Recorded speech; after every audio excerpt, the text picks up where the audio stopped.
सभी साथियों को हर हर महादेव। देखिए, जैसा कि एक क्वेश्चन सबसे ज़्यादा आता है कि जब हम जाप करते हैं, जाप करते करते अचानक से हमारा जो है ध्यान लग जाता है, और ध्यान लग जाता है तो फिर अचानक से हमारा बिल्कुल जो है शरीर एकदम शांत, दिमाग शांत, जो मंत्र हो हमारे दिमाग में चल रहा होता है या जिसका हम मानसिक जाप कर रहे होते हैं वो एकदम से बंद हो जाता है। ठीक है, सबसे ज़्यादा ये क्वेश्चन सुनने में आता है मेरे। असल में ये है क्या, ये खुद एक्सपीरियंस करने वाला विषय है। कहने को तो ये एक छोटा सा क्वेश्चन हैगा, लेकिन इसका जो जवाब है शायद बता के नहीं दिया जा सकता, क्योंकि जब तक आप इसको खुद अनुभव में नहीं लाएंगे तब तक आप इस चीज़ को समझ नहीं पाएंगे। लेकिन जहाँ तक मैंने अनुभव किया है वहाँ तक मैं आपको बता सकता हूँ। ठीक है, असल में क्या होता है, जो हमारा कुंडलिनी होती है, जब हम मान लीजिए शुरू से शुरू करता हूँ। देखिए, जब हम जाप करें, मान लीजिए जाप करते करते करते करते जाप क्यों किया जाता है कि हम निर्विचार बन जाए, हमारे जो विचार हैं बिल्कुल बंद हो जाए, हम निर्विचार बन हो जाए। निर्विचार अगर हम हो गए तो हम निर्विकार अपने आप हो जाएंगे, हमारे विकार भी अपने आप ही खत्म हो जाएंगे बोले तो हमने क्या करना है, निर्विचार होना है। जब हमारे दिमाग में जो आने वाले विचार होते हैं वो एकदम बंद हो जाने चाहिए। वो बंद कैसे होंगे, एकदम से मेडिटेशन तो होगा नहीं, ध्यान तो एकदम से लगता नहीं है, किसी का नहीं लगता। तो उसके लिए सबसे बढ़िया माध्यम क्या होता है, जाप। ठीक है, जब हम जाप करते रहते एक स्थिति वो वाली आती है जिसमें हमारा ध्यान अचानक से लग जाता है। ठीक है, जब हमारा ध्यान अचानक से लग जाता है, लगने के बाद हमारा जो जाप एकदम बंद हो जाता है, तो हमको क्या करना है, उसी अवस्था में बैठे रहना है बिल्कुल। ठीक है, अपना बैठे रहो बैठे रहो बैठे रहो।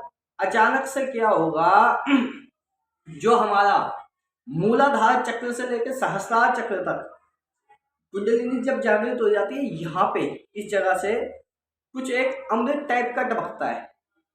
ठीक है ना, अमृत बोलते हैं उसको। जो हमारे आप जब खुद करोगे ना, वो आपको खुद ब खुद महसूस होगा। वो आपको पूरा महसूस होगा जैसे कि एक हमारे पेट के अंदर कोई जैसे पानी है, पानी के ऊपर से एकदम से क्या, जैसे नल का खोल देते हैं ना, बूंद बूंद टपकती है, जैसे बूंद बूंद टपकती है, तो वो बूंद टपकेगी एक तरीके से। ठीक है ना, वो महसूस होगी पूरी की पूरी आपको। पेट एकदम खाली हो जाएगा, हल्का शरीर ठंडा पड़ जाएगा। ठीक है, रोंगटे खड़े हो जाते हैं, शरीर ठंडा पड़ जाता है, पेट खाली हो जाता है, भूख लगने लगती है, किसी किसी को उल्टी आने लगती है। कोई कहता है कि भाई मेरे को उल्टी आ जाएगी। ठीक है, सबके अपने अपने अलग अलग अनुभव है, लेकिन हमने करना क्या है, उसी अवस्था में हमने बैठे रहना है। जब आपको उसी अवस्था में आप बैठे रहेंगे तो क्या है, दो तरीके होते हैं जब हमारा सूक्ष्म शरीर शरीर के बाहर आ जाता है। एक तो नाभि से, जिसका शुरुआती अनुभव जो होता है वो नाभि से निकलता है सबसे पहले। दूसरा निकलता है यहाँ से, थर्ड आई से। जो अनुभवी बंदे होते हैं वो यहाँ से निकलते हैं। ठीक है, तो नाभि से हमारा सबसे पहले सूक्ष्म शरीर बाहर निकल जाता है। एक तार से जुड़ी हुई होती है हमारे नाभि से लेके हमारे सूक्ष्म शरीर तक की तार, मतलब सिल्वर कलर की कह लो। ठीक है, आप जैसे ऊपर की तरफ चले जाते हैं तो पूरा महसूस होगा, आप दिखोगे, मतलब आप अपने आप को देख सकते हो कि आपका शरीर कैसे बैठा हुआ है। मेरा तो ऐसे बैठे बैठे गिर गया था, मतलब। ठीक है ना, तो क्या है, किसी का गिर भी जाता है, मेरा तो गिर ही गया था। तो पूरा महसूस होता, महसूस क्या, पूरा दिखता है असल में कि हो क्या रहा है हमारे साथ। किसी किसी का कहीं और ही निकल जाता है, ज़्यादा दूरी पे निकल जाता है, इतना दूर निकल जाता है कि बस पूछो मत, उसको वापस आने का तरीका ही नहीं पता कि आना कैसे है। समझ गए? तो जो जेंट्स का शरीर होता है, आदमियों के शरीर में कोई औरत हाथ लगा दे, माताएं बहनें, कोई भी बीवी, कोई छोटी बच्ची, कोई लेडीज, अगर कोई छू दे, उसका सूक्ष्म शरीर अगर बाहर है, कहीं पे भी है, कहीं पे भी है, वो अगर छू दे तुरंत का तुरंत वापस आ जाएगा। ठीक है, और महिलाओं का सूक्ष्म शरीर अगर बाहर आ चुका है और कोई जेंट्स कोई बच्चा हाथ लगा दे उसको तो वो तुरंत वापस आ जाए। ठीक है, असल में क्या होता है, हमने उसी अवस्था में बैठे रहना है। मेन जो ये वीडियो बना रहा हूँ मैं इसके लिए बना रहा हूँ, ये साधकों के लिए है। तो हमने क्या करना है, बिल्कुल बैठे रहें उसी अवस्था में शांत होकर। चाहे आप, जरूरी नहीं है कि आप नाड़ी सीधी करके जाप करें या बिल्कुल, देखो जहाँ पे आपको कंफर्ट लगे जाप वैसे ही हो सकता है, आराम से हो जाएगा। तो आपको ज़्यादा टेंशन लेनी नहीं है। बस ये है, जो जाप हम कर रहे हैं वो जाप करें किस लिए, कि हम निर्विचार हो जाएं। सबसे पहले अपने दिमाग में जो आने वाले जो विचार हैं वो बिल्कुल बंद हो जाने चाहिए। दूसरी चीज, लोग कहते हैं साधना है कि हमारी थर्ड आई खुल जाए भाई। ठीक है, थर्ड आई खुल जाए, हमको दिखने लग जाए, दिव्य दृष्टि आ जाए हमारे पास, हम लोगों के बारे में बता सके। कोई फायदा नहीं है अपना।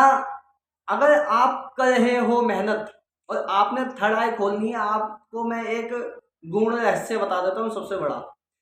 जब भी आप साधना करें, आप साधना करें केवल देव दर्शन की।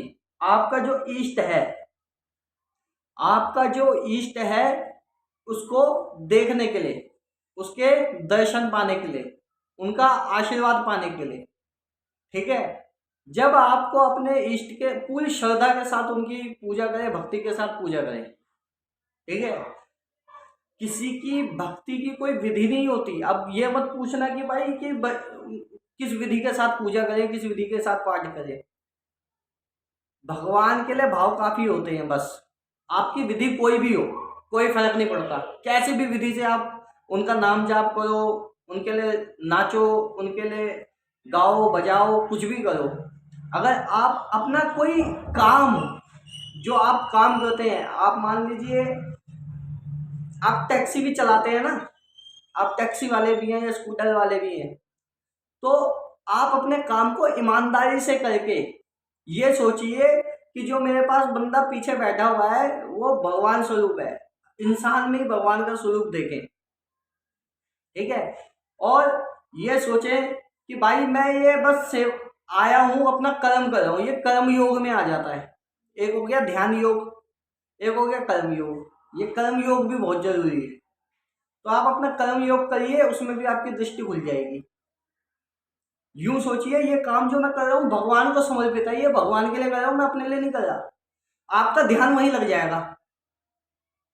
ध्यान लगाने का सबसे बढ़िया तरीका यह है, जो आप काम करते हो, बिल्कुल जरूरत नहीं है कि भाई आप पर्सनली बैठ के कमरे में बैठ जाएं, साधनाएं करें। देखो मैं नहीं मानता, आपको इन सब चीजों में नहीं ज्यादा वो ध्यान देना चाहिए। लेकिन जो भी आप काम कर रहे हैं और वो काम आप भगवान पे पूर्ण रूप से समर्पित कर देते हैं भगवान को, कि भाई ये जो मैं काम कर रहा हूँ ये समर्पित है मेरा, मैं खुद समर्पित हूँ भगवान की तरफ। ठीक है, भगवान क्या करेंगे, आपका हाथ पकड़ेंगे, अपने आप ही उनको रास्ता जो भी दिखाना होगा वो दिखाएंगे। सारा कुछ भगवान पे छोड़ दो ना। और जब उनके दर्शन प्राप्त होंगे, भगवान को अच्छे से पता है कि इसको मैंने देना क्या है, इसको दृष्टि देनी है या कोई और सिद्धि देनी है या धन देना है या क्या देना है क्या नहीं देना, वो भगवान की टेंशन है, ये तुम्हारी टेंशन नहीं है। तुम अपने आप को समर्पित तो करो एक बार। ठीक है ना, तो समर्पित करो बिल्कुल। और ये मत सोचो बिल्कुल कि हमने क्या करना क्या नहीं करना। दूसरी चीज, जैसे ही आपका मंत्र जाप करते करते ध्यान लग जाए, बिल्कुल ध्यान पे ही ध्यान दो, मतलब बैठे रहो शून्य में एकदम। आखिरी रास्ता शून्य ही है, वहीं जाना है सबने। हर हर महादेव।